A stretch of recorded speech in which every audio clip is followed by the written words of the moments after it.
హాస్య బ్రహ్మ శ్రీ భమిడిపాటి కామేశ్వరరావు గారు త్యాగరాజు ఆత్మ విచారం 5వ భాగం 9/9/25 మనస్సుతో మొదటి శీర్షిక. దానిలో ఆ కీర్తనలు మనస్సులో ఆయన ఏమేం భావించారు. రామభక్తి ఎంత గొప్పది కాకపోతే రాముణ్ణి లక్ష్మి ప్రేమించగలదా, లక్ష్మణుడు సేవించగలడా, ఎంతో సూక్ష్మబుద్ధి గల భరతుడు చూసి అలసిపోగలడా, రామభక్తిలో ఎంత మహాత్మ్యం లేకపోతే రాముడికి శబరి ఎంగిలి ఇవ్వగలుగుతుందా, రాముణ్ణి శివుడు స్తుతిస్తాడా, స్వయం ప్రభకి శాశ్వత పదవి దక్కుతుందా, రామభక్తిలో ఉండే మహిమ వల్లే వానరుడు వారధి దాచాడు కదా, యశోద కృష్ణుణ్ణి రోకడికి కట్టింది కదా, అపరాధాలు చేసిన త్యాగరాజు ఆనందం హెచ్చరించడం సంభవించాయి. మనసా కామలోభ మోహాది స్మరణలే రామ భజన నిందు జనన మరణ రోగ భయాలలోను ఇహ సంబంధమైన దురాశలలోను దార తనయాది బాంధవ్యపు భ్రమలో పడనీయదు కల అది నీకు పరలోక సాధ. మనసా గానలోలుడైన రాముడి మహిమ వాక్కుకు అందేది కాదు. అలాంటి మహిమ వర్ణించడం ఎవ్వడికి తరంక. ఆ మహిమ వల్ల మారీచుడు అణగారిపోయాడు. రెండవ వాడు అగ్ని పాలయ్య. ప్రాణం కోల్పోవాల్సిన కాకాసురుడు ప్రాణదానం పొంది. నిజంగానే చెప్పవే మనసు, ఏదైనా నిధి దొరకటం సుఖమా, లేక రామ సన్నిధిని సేవ చెయ్యటం సుఖమా? పాలు పెరుగు వెన్న రుచ, లేక రామధ్యానంతో చేసే భజన అంతే అమృతం రుచ అని అమృతం రుచ. శమదమాది నియమం అనే గంగా స్నానం ఆనందమా, లేక దుర్విషయాలనే బురద గుంటలో స్నానం ఆనందం?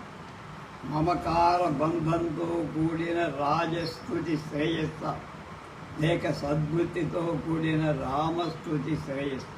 స్పష్టంగా తెలుసుకోవడం లేదా? నీ భజన హృదయపూర్వకంగా చెయ్యి.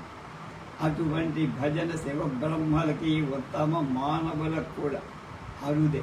ఉత్కృష్ట మానవ జన్మ ఇద్దావు, ముక్తి మార్గం తెలుసుకోకుండా తర్క వితర్కాలెందుకురా మనసా? ఆ భజనే నాదానికి, ప్రణవానికి, గానానికి, వేదానికి, ఇవన్నీ పరలోకానే కీర్తన. వచామ గోచర అనేది, నిధి చాలా అనేది, భజన శ్రేయవ అనే కీర్తనలోని భావాలు. శాస్త్ర పురాణాలు చతుష్షష్టి కళలకి మూల. ఇది చివరకే గోరెడు కాలం వ్యర్థం చేసి నిద్ర, విషయాశక్తి, తాపత్రయాల మూలాన్ని నరుల్ని తెగ పొగడట. ఏది కనిపిస్తే అది వేసే అజ్ఞానం, ముద్దుగా కనిపించే సంసారం గురించి వ్యామోహం, తుక్షంతో తుళ్ళుతూ పెళ్తూ ఉండడం, డబ్బు మీద, సంతానం మీద మమకారం, అక్కడ వచ్చే హెచ్చు తగ్గుల శోక సముద్రంలో ములగటం, ఎదట పచ్చ చూడలేక సంచారం చేస్తూ ఉండటం, వెనక ముందు తెలుసుకోలేని వార్ధక్యం, యజ్ఞ యాగాలు చెయ్యాలనే అలసట, అపరాధాలు చెయ్యాల్సి వచ్చే రాజసం, రామనామం అంటే అపనమ్మకం, తత్వం తెలుసుకోలేకపోవడం మొదలైనవి కాస్త కాస్త చొప్పునే కాలాన్ని అంతని మింగేసి పారేసి మరి ఇప్పుడైనా పూనికతో నడుం కట్టి భజన చెయ్యి మనసా. చాలా సమయం వ్యర్థం చేశావు జీవితం. 3వ ధన్యుడెవడో చెబుతా విను. హనుమంతుడు పట్టిన రామపాదాలు స్మరిస్తూ మానకుండా తన మనసు రంజించేలా కీర్తన చేస్తూ తన తంబూలా పట్టి తన రాముడి ఎదట ఆడు సజ్జన మైత్రి వెడవకుండా ఉపాయంగా పొద్దు గడుపుకొని కలిగిన మనస్సును తనే చక్కబరుచుకుంటూ అన్ని అబద్ధాలే అని సల్లాపం కామాదుల్లో కలవాలు లేకుండా అటు నిరాశలో ఇటు ప్రవృత్తిలో పడిపోకూడదు. ధైర్యం తెచ్చుకుంటూ కర్మనిష్ఠుడు కర్మశీలుడు అయిన రాముణ్ణి మనస్సులోకి లాక్కుంటూ గొప్ప జన్మ అబ్బినందు శాశ్వతమైన ముక్తిఫలం కాసు వీసాల మీద ఉండే ఆశ చొప్పున వేషాలేసి మోసాలు చెయ్య రాజసంగల జనంతో జతగూడ రాముణ్ణి ఏకలక్ష్యంగా నిర్ణయించుకుంటూ వృద్ధులయ్యను అనే కీర్తన అతడి ధన్యుడు అనే కీర్తన పావాలి. అన్ని పాటలలో కూడా మహాసుఖం అనేది ఏదైనా ఉంటే ఆ సుఖం అనుభవిస్తూ ఎవడు ఉండగలడు వాడే ధన్యుడు. మనస సంగీతామృతంతో కూడిన భక్తి స్వర్గ ఆనందాన్ని చేకూరు. భక్తి లేని సంగీతం వ్యర్థం. కమలం మీద కప్ప కొంగ కూర్చుంటే ఏమిటి? బయలుదేరే సౌరభ్యం జ్ఞాన మార్గాన్ని అనేక జన్మల పైన కానీ మోక్షం రాదు. కానీ అగమ్యంగా ఉండే సప్తస్వరాల యొక్క పుట్టుక స్థానాలు గుర్తించగలిగితే అదే మోక్షం. అందులోను మూలాధారలో పుట్టిన నాదం గ్రహిస్తే అది ఆనందంతో కూడిన మోక్షం. అలాగే తెచ్చిపెట్టుకున్నది కాక సహజంగా ఉన్న భక్తితో కూడి రాగజ్ఞానం కలవాడు ముక్తుడు. మళ్ళీ భక్తి శూన్యమైందా? ఎంత గానం ఉన్నా గతి తెలియని వాడు మధ్యలను ఎడా పెడా దబా దిబా బాదినట్టే శుద్ధ మనస్సులే పూజని అశుద్ధ పూజ. అది సూకర వ్యాపారం, పంది వ్యాపారం. గాన రహస్యం ఏమిటంటే విమల మనస్కు అర్హత గల శ్రోతకి యథార్థ భక్తితో దివ్య వృత్తాంతం చెప్పడానికి గానాన్ని ఉపయోగించి స్వరార్ణవం యొక్క ఆలోతు పాతులు రహస్య శివుడు గ్రహించాడని త్యాగరాజు గ్రహించి విశ్వసించి నువ్వు కూడా గ్రహించు మనసా. ఓ మనసా, ఓంకారం శివమయ స్వరవేత్తలు జీవన్ముక్తి. త్యాగరాజుకి తెలిసిన రాగామృతం తాగి శోధన చెందవే మనస. దీనివల్ల యాగ భోగాల ఫలమే కాదు, యోగ త్యాగాల ఫలం కూడా చేకూరదు. అద్వితీయుడు, నిష్కాములకు ప్రియుడు, భక్తులకు రక్షకుడు, దిగంబరుడు, నిత్య స్నేహితుడు అయిన రాముణ్ణి గురించి చింత చేస్తూ మనసా మనం శ్రీరామాశ్రితనం కాముతే మరి మన నేరం లేదు. కాపాడటం అతని భారం కాదు. నా మాట విని వెంటనే ముక్తిపడు. సరే, మా భాగే అను వివిధ కర్మల్లోనూ ఉండే మర్మ స్వరరాగ అనే కీర్తన, రాగసుధా అనే కీర్తన, శ్రీరామమాశ్రితు అనే కీర్తనలోని భావాలు. వివిధ కర్మల్లో ఉండే మర్మాలు తెలుసుకొని రాముణ్ణి చేరు. లోకులకి తమ దారి తామే అంటూ ఉంటారు. వాళ్ళ మాటలు వినిపించు మోసపో.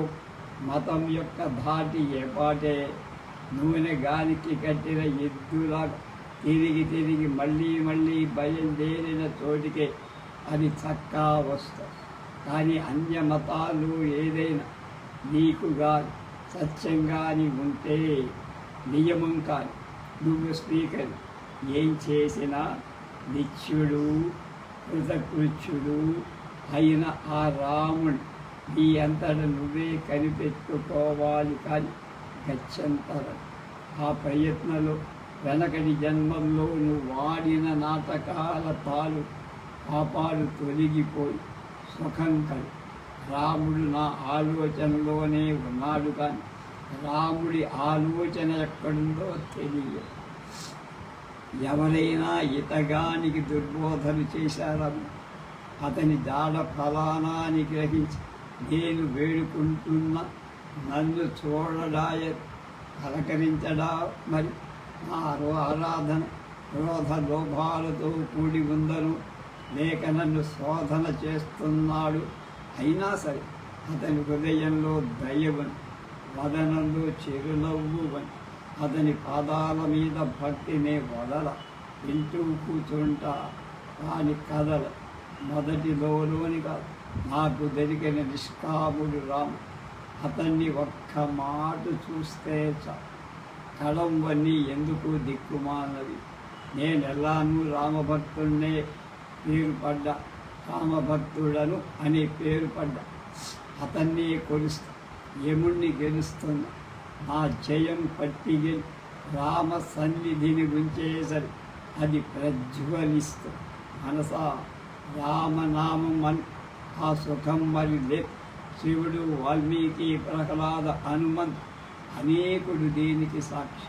నామం అనేటప్పటి సుఖం మహత్వం.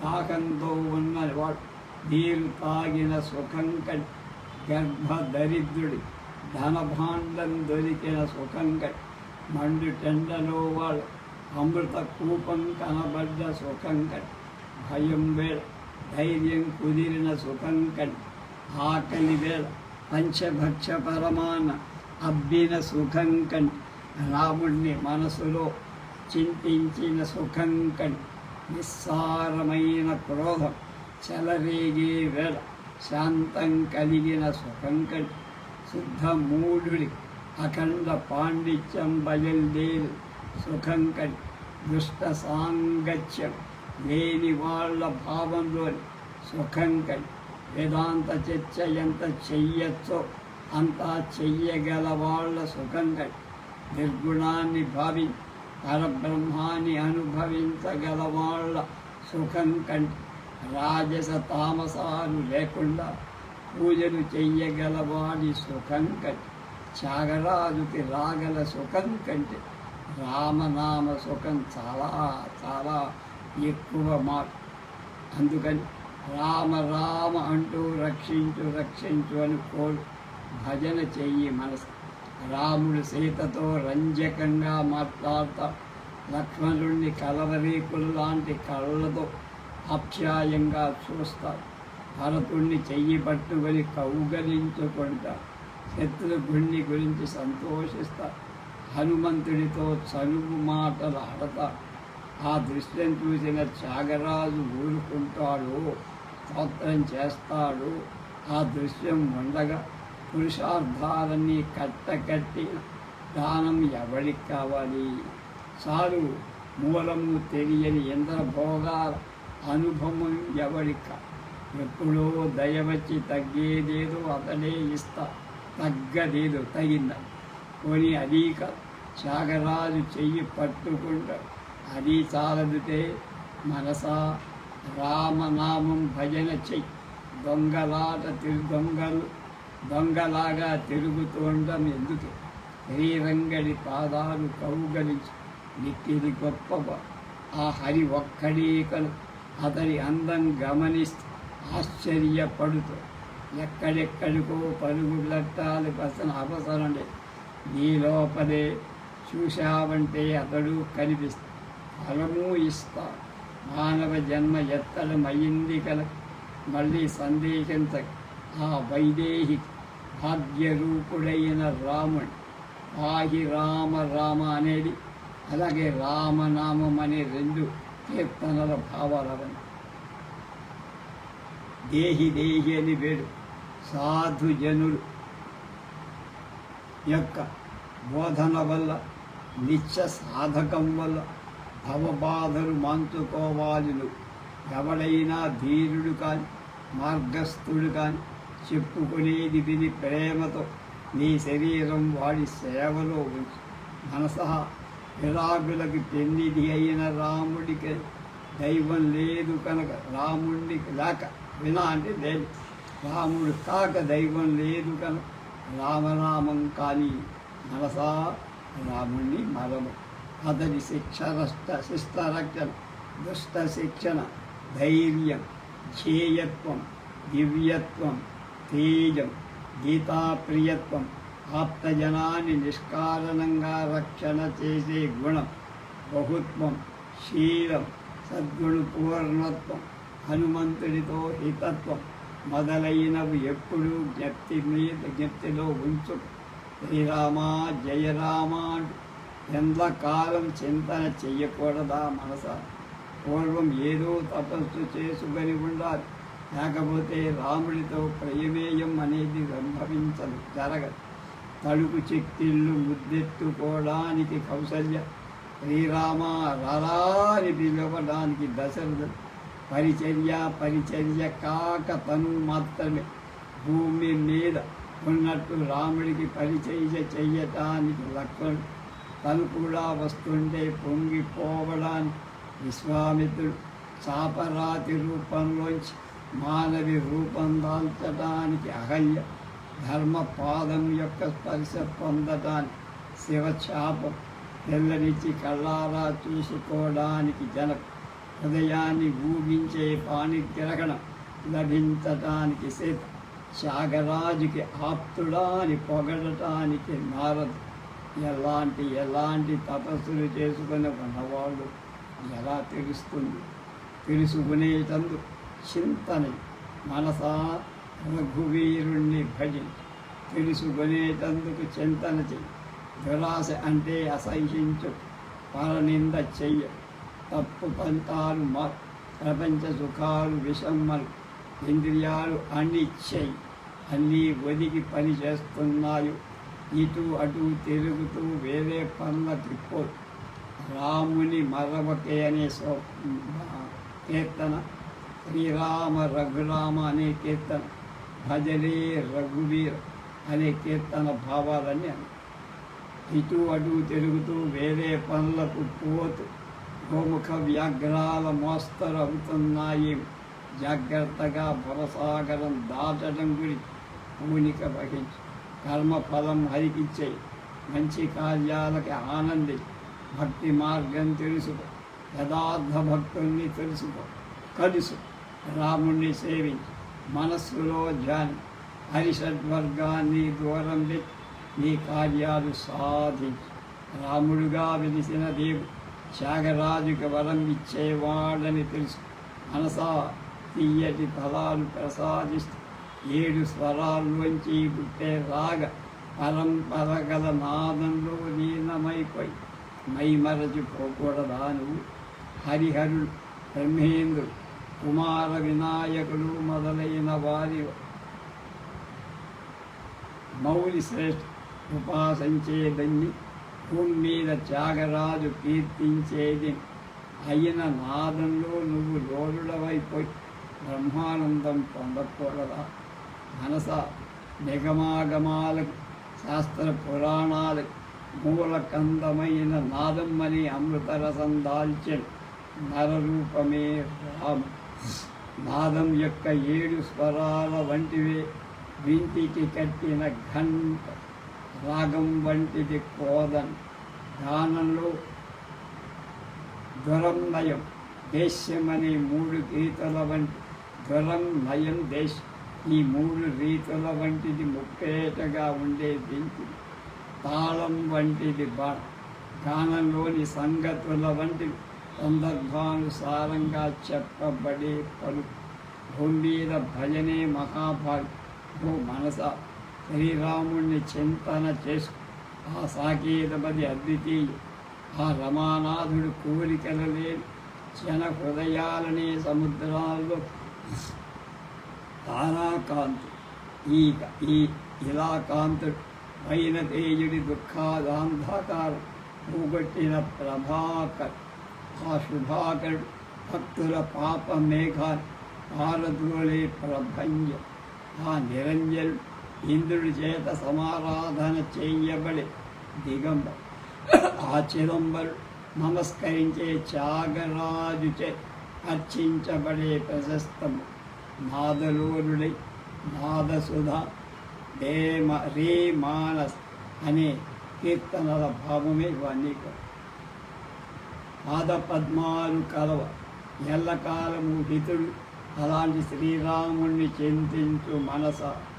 నవమన్మథరూపుడైన రాముణ్ణి మరొక ఆనాటి లేని శృంగారు, ఈ మెల్లని మాట, ఆ కళ్ళ తేట, ఆ బలెవాడు, ఆ దివ్యమైన కులాస, ఆ పాదుకల రవడి, ఆ కర్పూరపు పలుకు, ఆ చెక్కిళ్ళ తడుపు, ఆ బ్రహ్మాండమైన విల్, ఆ గంటల గల్, ఆ పువ్వుల ఇల్, ఆ రకరకాల సేవ, ఆ పొడుగాటి చెయ్యి, ఆ వేళ్ల ఉంగరాలు, ఆ బంగారు ఉయ్యాల, ఆ పక్కని ఇల్లాలు, ఆ అమోఘ బాణ, ఆ బంగారపు వస్త్రం, ఆ లక్ష్మీ నిలయమైన వక్షం, ఆ సమస్తాన్ని వహించే ఉదరం.